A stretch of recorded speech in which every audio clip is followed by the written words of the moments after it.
समाज सेविका, कवि और वंचितों की आवाज उठाने वाली सावित्रीबाई ज्योतिराव फुले, जिनके जीवन और कृत्यों के बारे में अभी भी देश के बहुत सारे लोग नहीं जानते।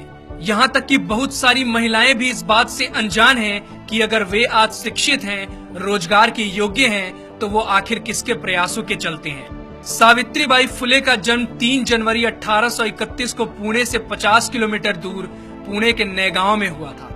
1840 में 10 वर्ष की उम्र में उनका विवाह ज्योतिराव के साथ हुआ था, जो कि उस समय 13 वर्ष के थे।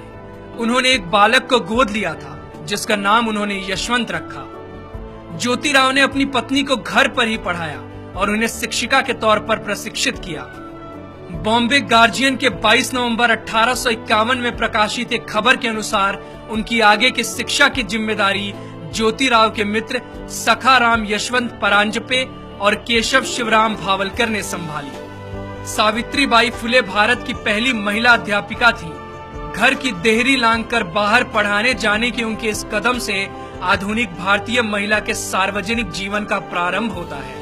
उन्होंने अपने पति ज्योतिराव फुले के साथ मिलकर महिलाओं की शिक्षा के लिए महत्वपूर्ण काम किया। 1848 में उन्होंने देश में पहली महिला स्कूल की स्थापना की, जिसके बाद वो 5 अन्य विद्यालय खोलने में सफल हुई।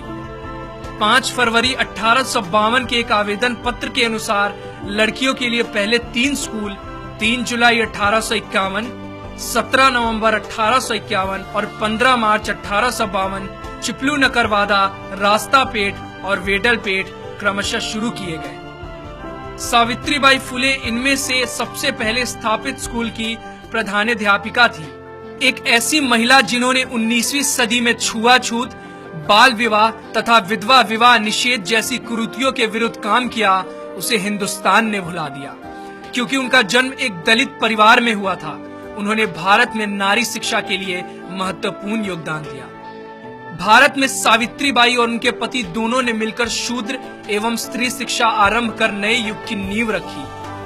सत्यशोधक समाज की स्थापना 24 सितंबर 1873 को हुई और सावित्रीबाई फुले इस संस्था की एक अत्यधिक समर्पित कार्यकर्ता थी। ये संस्था कम से कम खर्चे पर दहेज मुक्त और बिना पंडित पुजारियों के विवाहों का आयोजन कराती थी। इस तरह का पहला विवाह 25 दिसंबर 1873 को संपन्न हुआ। सावित्रीबाई के मित्र बाजूबाई निम्बंकर की पुत्री राधा और सीताराम जाबाजी अल्हाट की शादी पहली सत्यशोधक शादी थी। इस ऐतिहासिक अवसर पर सावित्रीबाई ने स्वयं सभी खर्चे वहन किए। इस प्रकार के विवाहों की पद्धति पंजीकृत विवाहों से मिलती जुलती होती थी, जो आज भी भारत के कई भागों में पाई जाती है।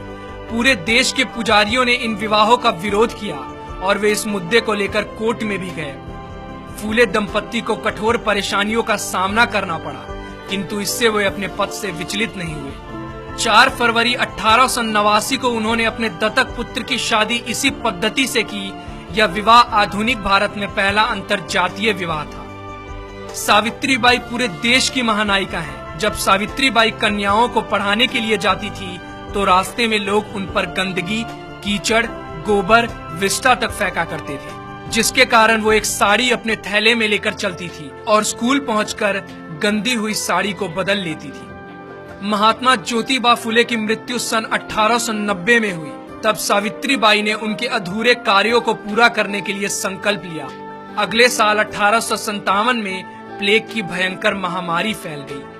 पुणे क्षेत्र में प्रतिदिन सैकड़ों लोग इस प्रकोप में मर रहे थे। सावित्रीबाई ने यशवंत को छुट्टी लेकर आने को कहा और यशवंत के लौटने पर उनकी मदद से उन्होंने सासने परिवार के खेतों में एक हॉस्पिटल खुलवाया।